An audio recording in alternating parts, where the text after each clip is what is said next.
Olá, irmãos, a paz do Senhor Jesus. Nós estamos iniciando mais um episódio do programa Ciência e Fé da Igreja Cristã Maranata. Dessa vez nós vamos tratar a respeito do tema que é a Bíblia, a ciência e a universidade. O objetivo aqui do episódio também é um objetivo do grupo Ciência e Fé mostrar que não existe conflito entre a ciência e a fé.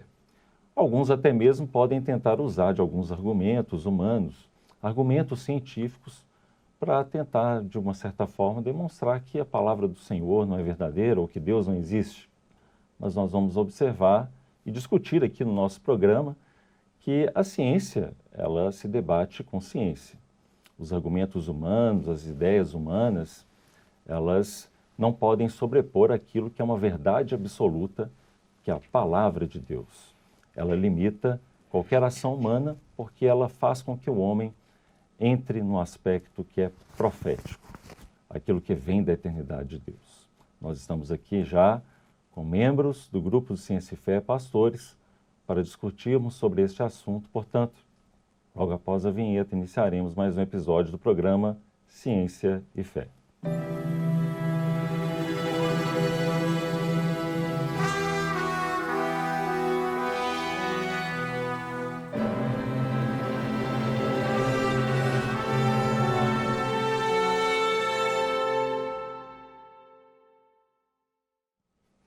Muito bem, já estamos de volta e eu já quero aqui apresentar os nossos componentes da mesa. Pai do Senhor, pastor Tiago. Pai do Senhor, pastor Gilson, a todos os nossos irmãos. Amém. Pai do Senhor, pastor Gilson Souza. Paz do Senhor, William. Paz do Senhor, pastor Tiago. Paz do Senhor a todos os irmãos que estão participando conosco. Muito bem, nós estamos aqui hoje para falarmos a respeito deste assunto, que é muito importante. E eu gostaria já de pedir para o pastor Gilson fazer uma introdução para nós, pastor, a respeito deste tema, e uma abordagem que nos traga um exemplo da palavra, para a gente já poder contextualizar esse assunto que a gente já falou aqui no início do programa. Muito bem, William. O que é interessante, né, observar é que nós vamos encontrar numa passagem bíblica um texto muito bem apropriado para nós discorrermos sobre este assunto, sobre a Bíblia, a ciência e a universidade. E nós vamos exatamente a um texto que tem um encontro ali, que fala do encontro ali de dois mestres. Por um lado, um mestre que conhecia todas as coisas, nós podemos dizer que é um mestre das coisas celestiais, que é o Senhor Jesus. Mas ele estava ali num determinado momento, conversando, dialogando com um outro mestre, que foi visitá-lo, por coincidência, de noite, que tratava-se exatamente de Nicodemos. Então eram dois mestres. E, aliás, quando nós estamos diante dos mestres, é a nossa oportunidade de aprender, não é? Porque os mestres são aqueles que são destinados a trazer para nós os ensinos, né? São os mestres.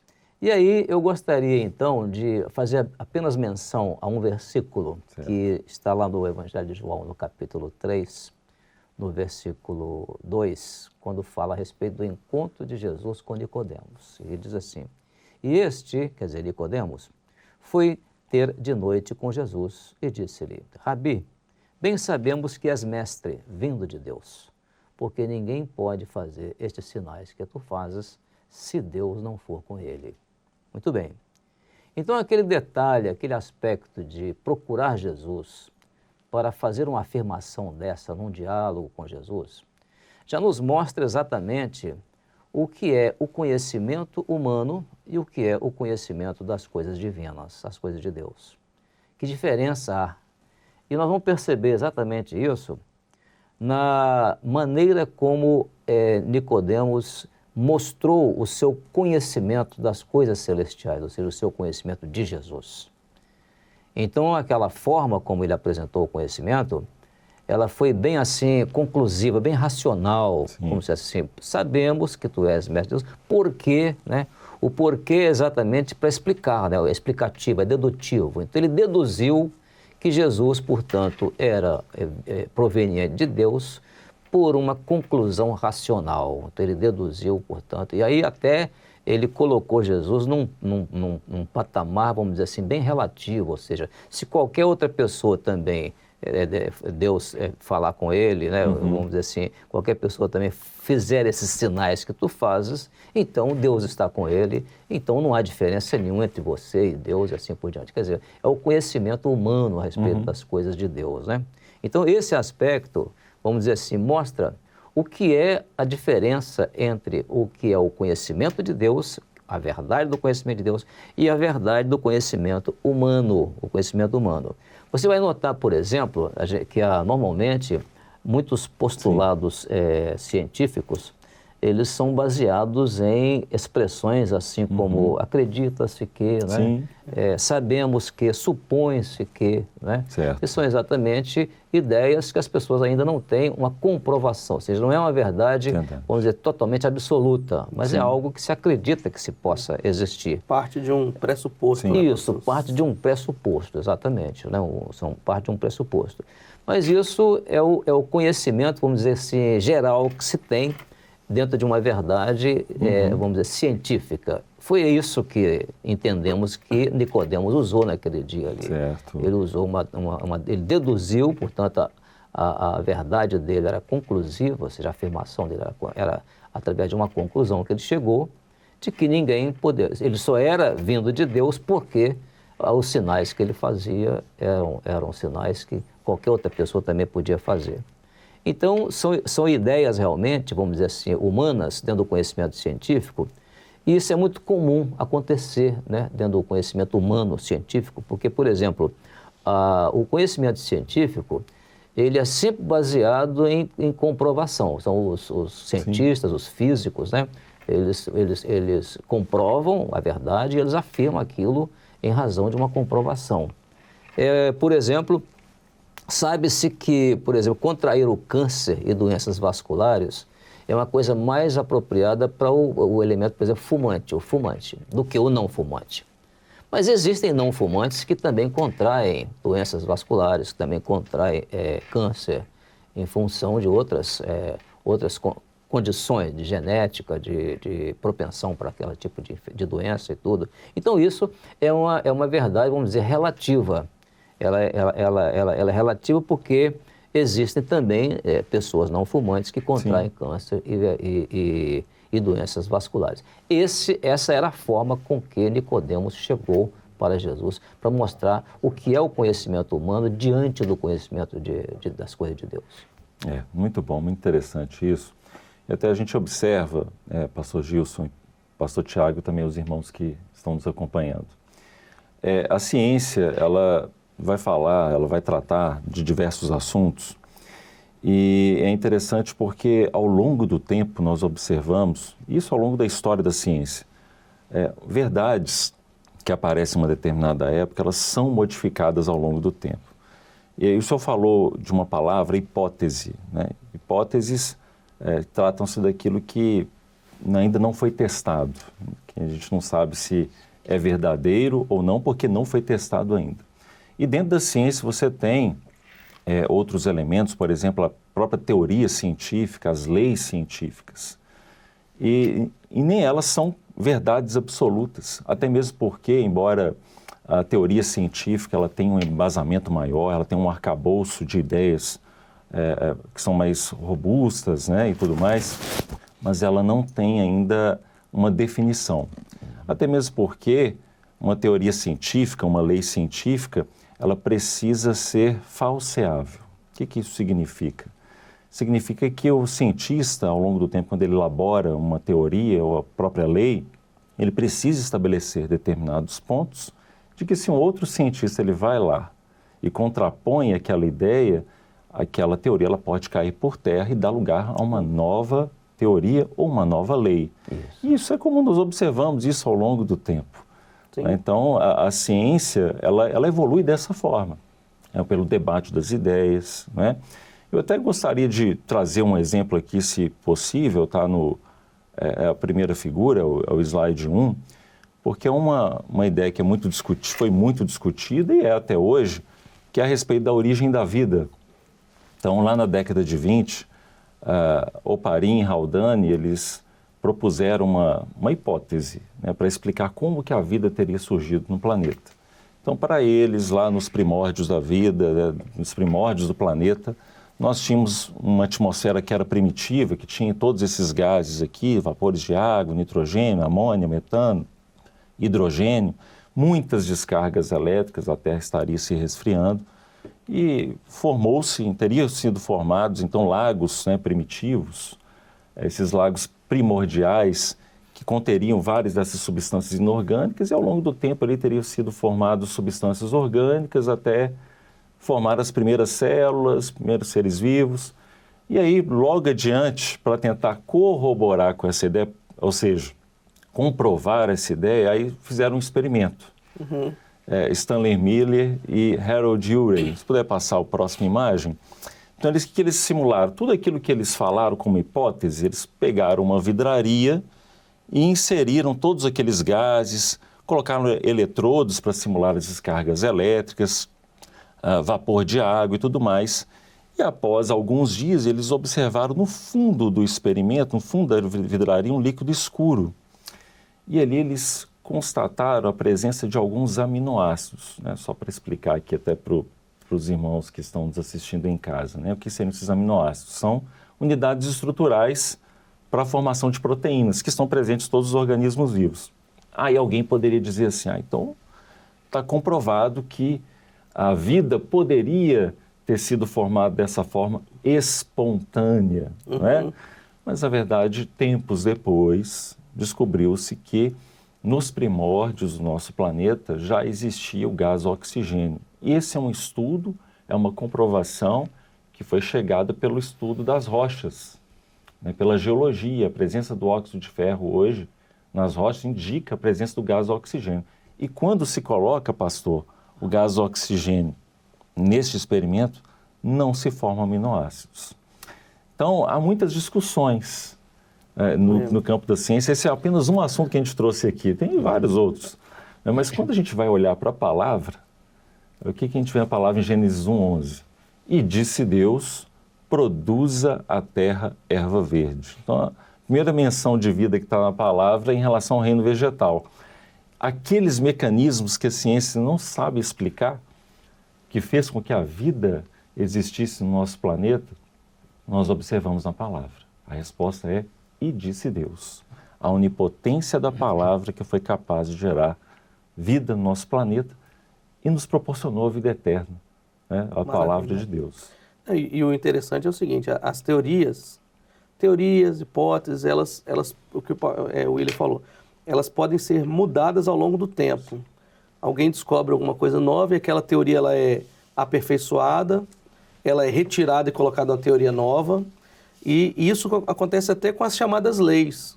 Nós temos recentemente, com o uso do telescópio James Webb, a lei de Hubble. A lei de Hubble é uma lei específica que você pode calcular as distâncias das galáxias, mas hoje com o James Webb até essa lei está sendo contestada, está sendo aprimorada, né?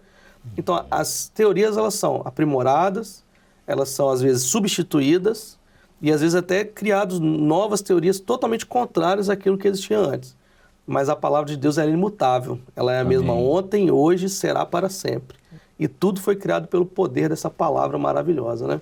Amém. Né? O que é notável ainda, continuando nesse aspecto, quer dizer, isso nós falamos de verdade relativa, né? Sim. Quando você pega o conhecimento de Deus, o conhecimento de Deus ele já mostra uma verdade que é absoluta. Por exemplo, você pega a expressão de um jovem que teve um encontro com Jesus, e esse jovem, ele mostrou a evidência desse encontro quando ele dizia assim, eu era cego e agora vejo. As pessoas tiveram até dúvidas sobre ele, tudo, fizeram perguntas, olha, o que eu sei é o seguinte, é que eu era cego e agora vejo. Então, era uma verdade que não precisava de uma comprovação científica. Ou seja, ela era comprovada, vamos dizer assim, pela evidência dos fatos. As pessoas viram que aquele jovem teve um encontro com Jesus e, portanto, ele anunciava uma verdade absoluta, ou seja, uma verdade incontestável. O que é interessante é que, diante da postura de Nicodemos, que conhecia as coisas de Deus apenas dentro do campo racional, é interessante que ele ali, quando Jesus começa a falar com ele, o Senhor Jesus já começa a falar de uma verdade universal. Então Jesus responde para ele, né? E diz assim, na verdade, eu te digo. Então, quando ele expressa isso 3 vezes, ele está exatamente mostrando qual é o princípio da verdade absoluta. Aquela que é do Pai na criação, aquela que é do Filho na redenção e aquela que é do Espírito Santo na regeneração ou santificação. Então, é um princípio totalmente absoluto. Por quê?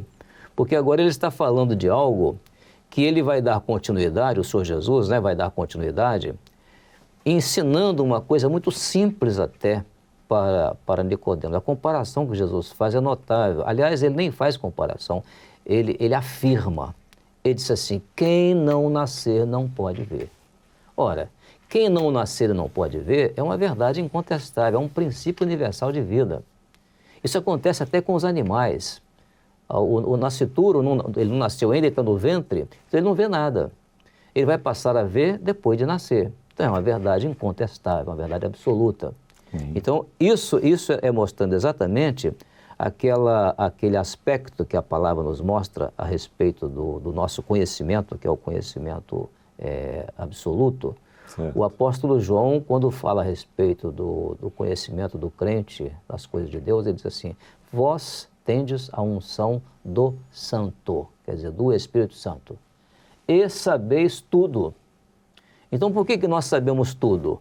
Porque o próprio Senhor Jesus, uma vez ele orou ao Pai, glorificando ao Pai, por ter ocultado estas coisas aos sábios e entendidos e ter revelado aos pequeninos. Então, o nosso conhecimento é um conhecimento absoluto. Amém. Não precisamos ter medo de universidade, não precisamos ter medo de ciência, não. Pelo contrário, a ciência e a Bíblia estão em perfeita harmonia.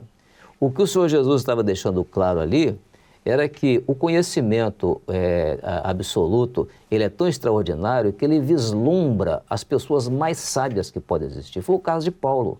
Paulo era um homem de cultura, falava vários idiomas, era poliglota, conhecia ciência, conhecia história. E Paulo, lá no capítulo 11 de Romanos, os últimos versículos, ele compõe um hino de adoração a Deus, em que ele expressa a profundidade das riquezas, tanto da sabedoria quanto do conhecimento de Deus. Quão insondáveis são os teus juízos e quão inescrutáveis são os teus mistérios, né? Os teus caminhos, né? Então isso mostra o que é uma verdade absoluta. A pessoa, quando conhece a verdade absoluta, ele vislumbra, porque o que ele conhece é parte. Mas quando Deus revela a ele, quando Deus se revela, nós passamos a conhecer o todo, né? Maravilha, maravilha.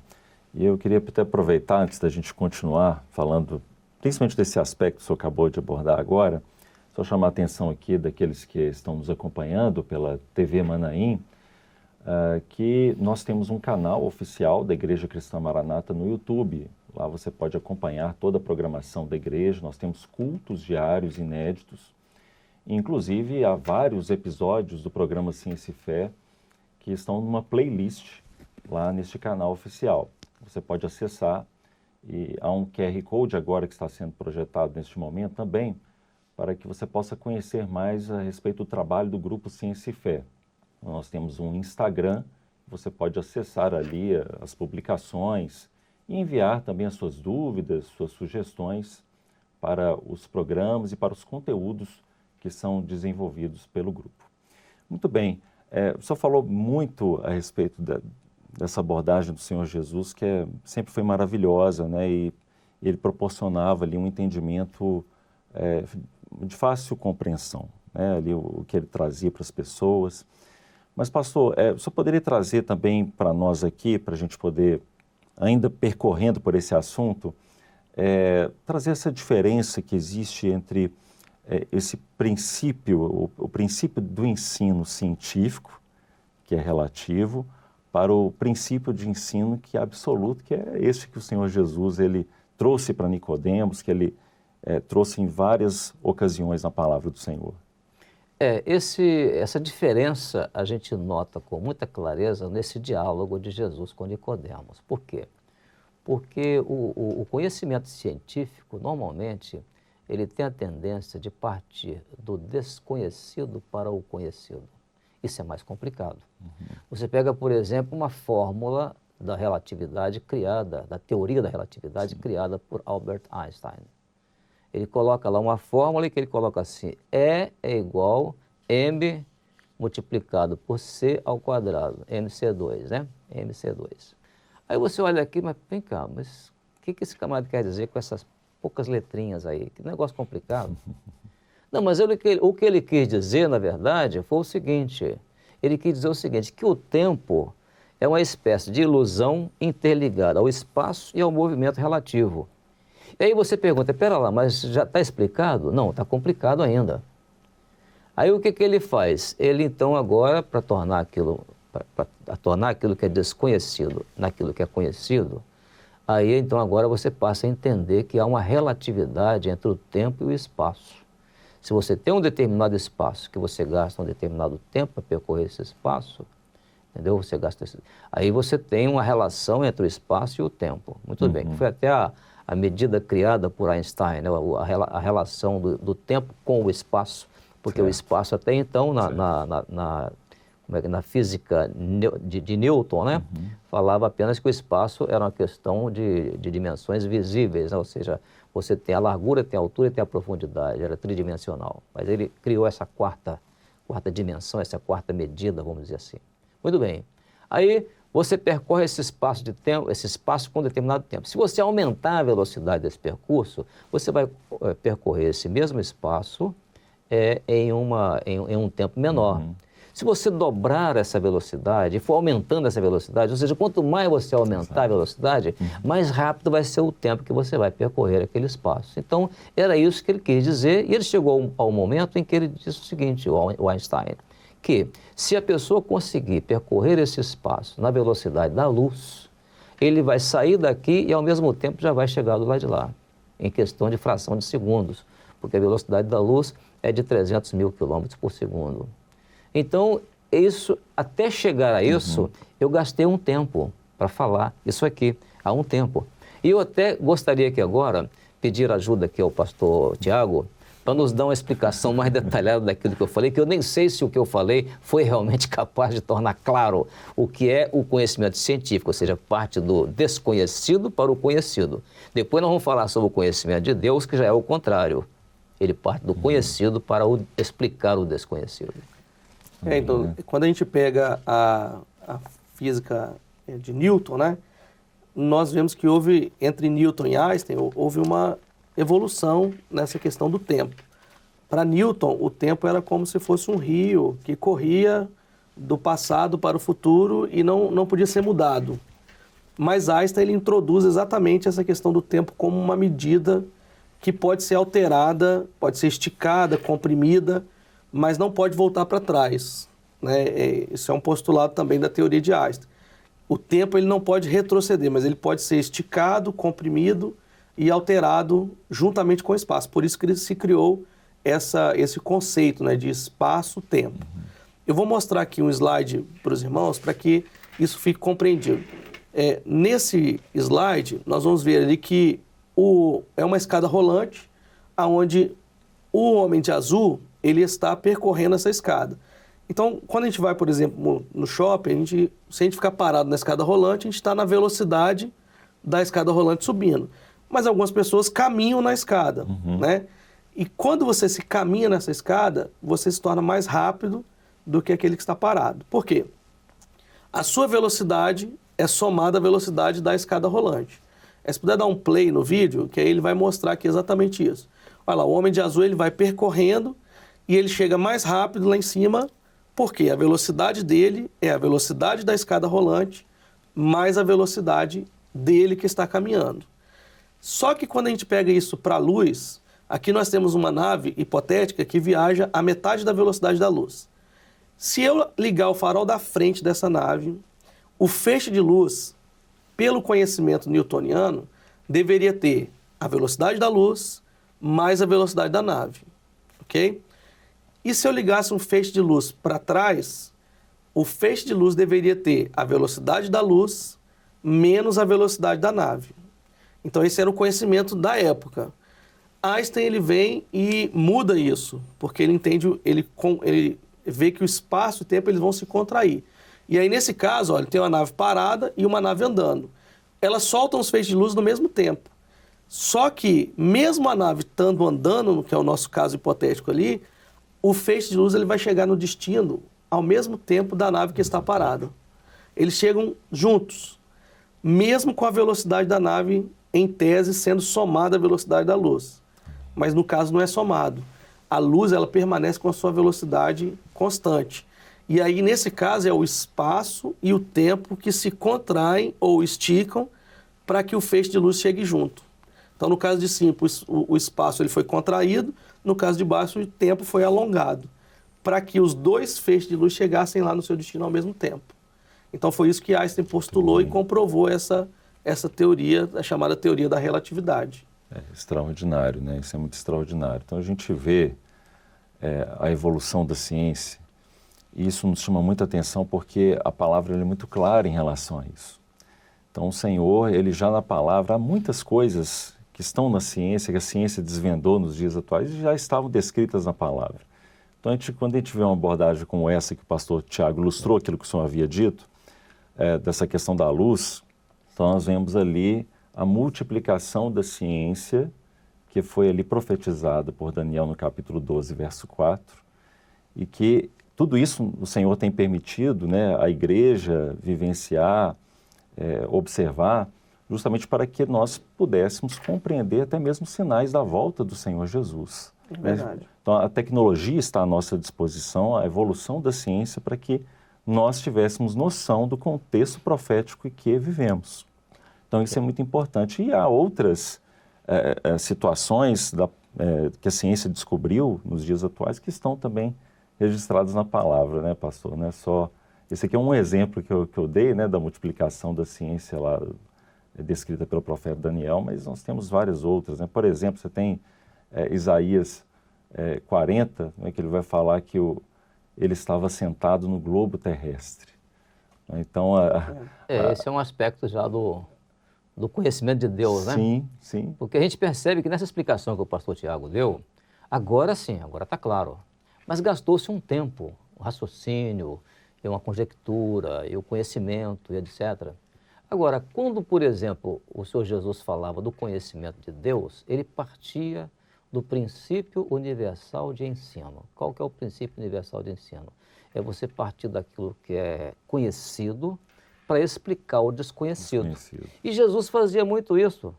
Por exemplo, as parábolas. Um semeador saiu a semear. Pronto, todo mundo ali sabia o que era um semeador, o que era a semeadura, a semente. Então, ele partia ali do conhecido para falar do desconhecido, que o desconhecido era o quê? Aquele semeador era ele, a semente é a palavra de Deus. Então, você vê que o princípio de ensino de Jesus, como ele falou para Nicodemos, ele usou a coisa mais simples, quem não nascer não pode ver. E ainda para facilitar, ele ainda tentou facilitar o raciocínio de Nicodemos, quando ele disse assim, quem não nascer da água e do Espírito não pode entrar. Aí é um segundo passo. O bebê, quando nasce, a primeira coisa que se faz com ele é o quê? Dá um banhozinho nele, uma asepsia nele, para depois ele vestir a roupinha e ir para o berço, lá para o colo da mãe e assim por diante. Os animais também fazem isso, mesmo lá na selva, o animal acabou de ter ali o filhote, imediatamente ele providencia uma forma ali de fazer uma asepsia ali no filhote, para o filhote poder andar. Isso é um princípio universal. Então, é esse princípio que mostra que o conhecimento de Deus, ele tem o conhecimento de causa, ou seja, o ensino de Jesus, ele era uma verdade essencial em todo sentido, em todo sentido. E é por isso que quando a gente vê o que é, depois desta explicação dada pelo pastor Tiago, um aspecto interessante é que a Bíblia, embora não seja um livro de ciência, porque a Bíblia é um livro de fé, o assunto principal da Bíblia é salvação.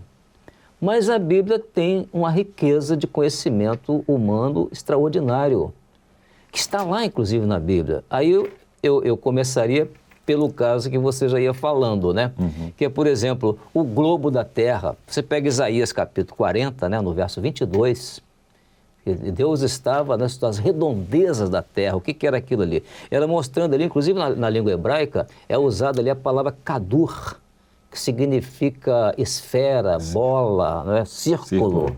Então, o círculo da terra. 700 anos antes de Cristo. 700 anos antes de Cristo. A Bíblia já tinha esse conhecimento. E isso só foi descoberto mais tarde pelo... Foi Galileu, né? Galileu que descobriu isso mais tarde, mas já estava ali na Bíblia. Você pega, por exemplo, a multiplicação da ciência, lá em Daniel capítulo 12, né? Quando ele fala ali no verso 4, o saber, ou seja, o conhecimento, a ciência, vai se multiplicar. E hoje nós sabemos que a ciência, ela já não é mais somada, ela é multiplicada. Né? Eu li a respeito de um cientista japonês, há um tempo atrás, com mais de 4.000 inventos. E aí o seguinte, Thomas Edison, por exemplo, teve 1.130 inventos. E o cientista japonês, agora mais recente, mais de 4.000 inventos. Eu fiquei maravilhado com aquilo. Como é que a ciência se multiplica, né? Como é que se multiplica? Você pega, por exemplo, na Bíblia, o conhecimento atômico. Quando Pedro, um pescador sem cultura, ele vai usar aquela expressão ali em 2 Pedro capítulo 3, verso 10, né? Quando ele fala ali do princípio da explosão atômica. Os céus ardendo se desfarão e a terra se queimará. A palavra céus ali é a palavra Ouranos. E a palavra Ouranos é que deu origem, a palavra grega, né? Ouranos, deu origem àquele mineral chamado urânio. E é da fissão, né, do urânio, que se descobriu a explosão atômica, a explosão nuclear, né? A explosão nuclear, e se criou a bomba atômica. E sabe-se que hoje, se pegar o número de bombas, por poucos dias eu vi esse número, 13.100 bombas atômicas hoje que existem no mundo e que tem poderio maior do que aquelas que explodiram lá, que foram lançadas lá em Nagasaki e Hiroshima, né? Então, se fizer isso hoje, explodir, a Terra se transforma numa bola de fogo, entendeu? Então, isso já estava na Bíblia, isso é o conhecimento da Bíblia. Ou seja, é um livro de fé, mas tem muito conhecimento científico. Quando Torricelli descobriu o peso do vento, né, os livros de Jó já falavam do peso do vento, que o vento tinha peso. As correntes de vento na Terra que existem hoje, a Bíblia já falava sobre elas lá em Eclesiastes, capítulo 1, verso 6, falando sobre o vento que vinha, como é que era o giro do vento. Então, isso são coisas que se conhecem hoje, que inclusive até é útil para calcular aí a meteorologia, essas coisas assim, né? Então, você vê que a Bíblia tem um conhecimento científico extraordinário, mas não é por isso que nós cremos na Bíblia. Nós cremos na Bíblia por causa do plano de salvação que é contido nela. Amém. Isso é importante, o pastor Gilson falou exatamente sobre isso. Nós não podemos pegar a ciência para corroborar com a fé e nem tampouco contestar.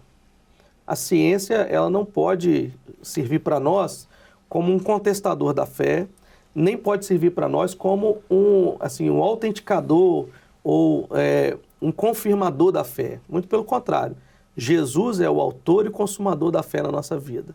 E a fé para nós vem pelo ouvir a palavra de Deus. Amém. Então, quando a gente pega conhecimento científico que hoje ele pode, em tese, contrariar a palavra, nós vamos ver mais na frente que esse mesmo conhecimento científico vai ser aprimorado, que vai depois corroborar a palavra.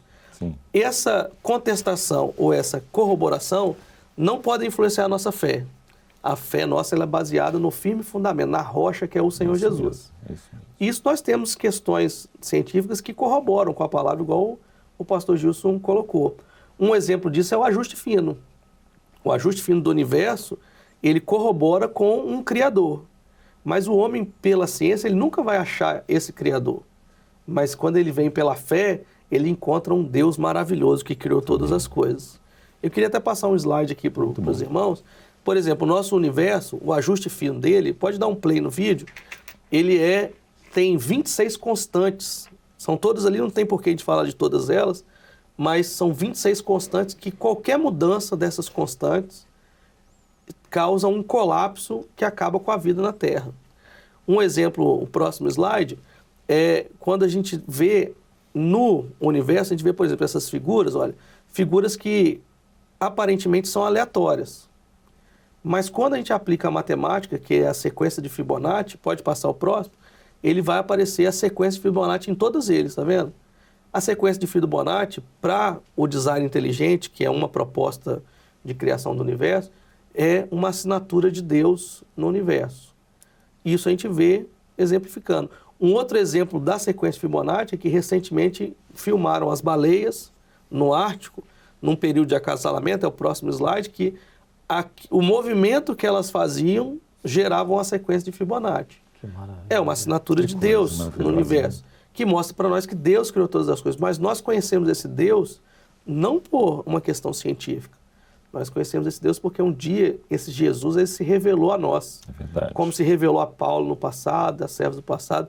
E aí nós entendemos que esse Jesus ele está vivo. Amém. E isso é maravilhoso para nós. Passa o próximo, por gentileza. Aqui ó, é a zona habitável da galáxia. E aí tem um texto da palavra que diz, olha, Deus criou a Terra para que ela fosse habitada. E aí tem a zona habitável da galáxia. Mais para dentro, a gravidade não permitiria a vida. Mais para fora, a gravidade muito fraca não permitiria a vida. Mas também tem a zona habitável do nosso sistema solar, que é o próximo, que também mais para dentro ali, ó, todo mundo morreria queimado. 10% mais para fora, todo mundo morreria congelado. Distante do Sol e longe, próximo do Sol. Quanto mais próximo do Sol, mais quente. E aí, se a gente pegar a distância da Terra e aproximar 10% dela em relação ao Sol, toda a vida morre queimada durante o dia. Se a gente afastar 10% em relação ao Sol, todo mundo morre congelado à noite. Então, o ajuste é muito fino. E esse ajuste fino é um indício de um Criador. Mas nós conhecemos esse Criador, eu volto a dizer, somente pela fé e pela revelação. Pela palavra. Pela palavra de Deus. Muito bom, maravilha. É extraordinário quando a gente observa coisas como essas, né? Nos encantam, né? É fascinante observar o universo que foi feito pelo nosso Deus. Mas, Pastor Gilson, até mesmo imaginando, pensando que nós temos pessoas que nos assistem que não têm um contato assim tão próximo da palavra. E eu gostaria que o senhor pudesse falar um pouquinho como que é possível, né, penetrar nesse desconhecido. Porque aqui nós mostramos aquilo que é conhecido, aquilo que a ciência ela sabe. Mas como que a pessoa ela pode entrar naquilo que é o mistério, naquilo que é o desconhecido, que a ciência ela não pode entrar? Bom, é até interessante porque no diálogo de Jesus com Nicodemos, o Nicodemos fez uma réplica para Jesus, dizendo, mas espera aí, como é que pode ser isso? Como é que pode o homem, sendo já velho, porventura pode entrar de novo no ventre de sua mãe? Tudo nele era racional. E realmente o conhecimento científico é assim, tudo é racional dentro dele, né?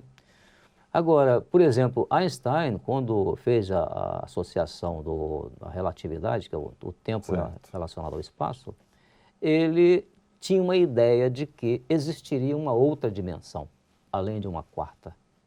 Ele chamava ali de uma quarta dimensão, né? O que nós conhecemos como quarta medida, a nível apenas didático, né? Uhum. Mas ele imaginava que existia uma quinta dimensão. Mas essa quinta dimensão seria num mundo espiritual onde não se poderia explicar nada. Teria que ser uma coisa, vamos dizer, pela fé. E isso é exatamente o que nós conhecemos, já pela revelação do Espírito Santo, nós conhecemos já isso, né?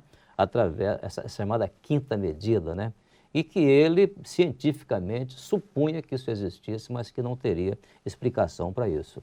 E é muito comum realmente acontecer isso dentro do conhecimento científico. É o caso, por exemplo, da teoria da evolução de Darwin.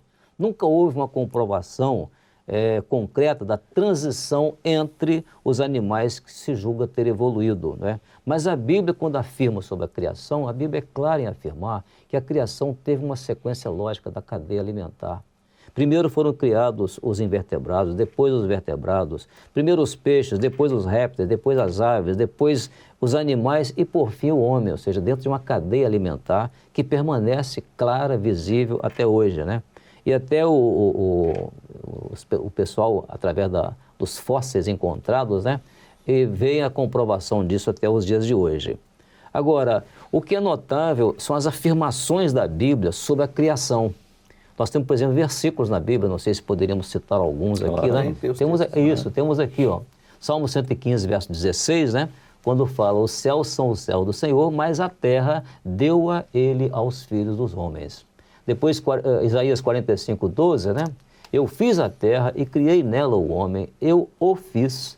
As minhas mãos estenderam os céus Muito e todos bom. os seus exércitos dei as minhas ordens. E a todos os seus exércitos dei as minhas ordens. Exército quer dizer todo o universo, né?